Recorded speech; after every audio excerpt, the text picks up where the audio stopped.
Hello बच्चों, let's read the question.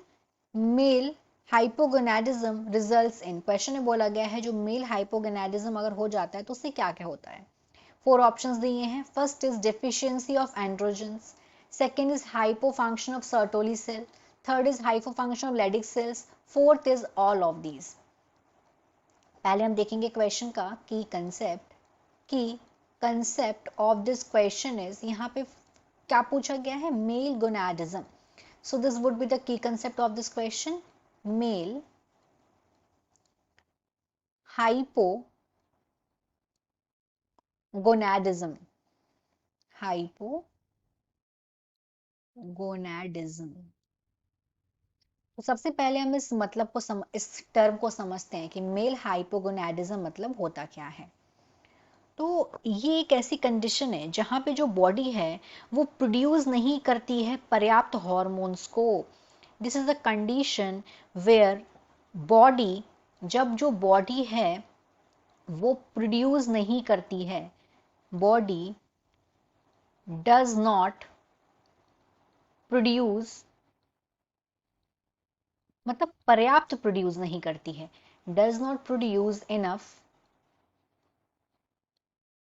Does not produce enough of the hormones, enough of hormones, और वो hormones नहीं करती है, इनफ और हॉर्मोन्स जो कि बहुत इंपॉर्टेंट रोल प्ले करते हैं, दैट प्लेज इंपॉर्टेंट रोल, जो कि इंपॉर्टेंट रोल प्ले करते हैं, important role, important role in masculine growth, in masculine. इसकी वजह से क्या होता है, जो मैस्कुलाइन ग्रोथ के लिए जो हॉर्मोन्स रिस्पॉन्सिबल हैं, जब वही हॉर्मोन्स पर्याप्त तरीके से अगर बॉडी प्रोड्यूस नहीं करेगी तो ये ग्रोथ नहीं हो पाएगी, मैस्कुलाइन ग्रोथ। और जो भी इंपॉर्टेंट कैरेक्टर्स डेवलप होते हैं ड्यूरिंग प्यूबर्टी, जैसे कि टेस्टोस्टेरोन का होना या फिर पर्याप्त स्पर्म्स का होना, इनफ स्पर्म्स होते हैं जो, that is male gamete sperm, या और ये सारी सारी जो प्रॉब्लम्स हैं ये होती हैं मेल हाइपोगोनाडिज्म में। अब ये जब प्रॉब्लम अगर हो गई मेल हाइपोगोनाडिज्म, तो इनसे बॉडी में क्या क्या प्रॉब्लम्स आती हैं, क्या क्या रिजल्ट्स हैं, जो बोला गया क्वेश्चन में क्या क्या रिजल्ट्स, मतलब अगर ये हो गया प्रॉब्लम तो बॉडी में क्या क्या दिक्कतें आएंगी।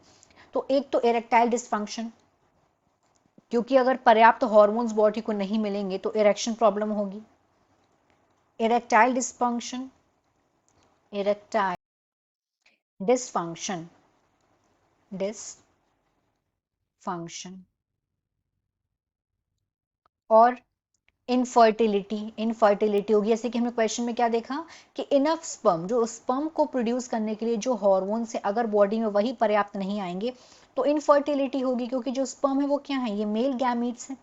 अब यही अगर पर्याप्त मात्रा में प्रोड्यूस नहीं होंगे तो इट लीड्स टू इनफर्टिलिटी, और डिक्रीज हो जाएगा muscle mass, decrease in muscle mass, decrease in muscle mass, muscle mass,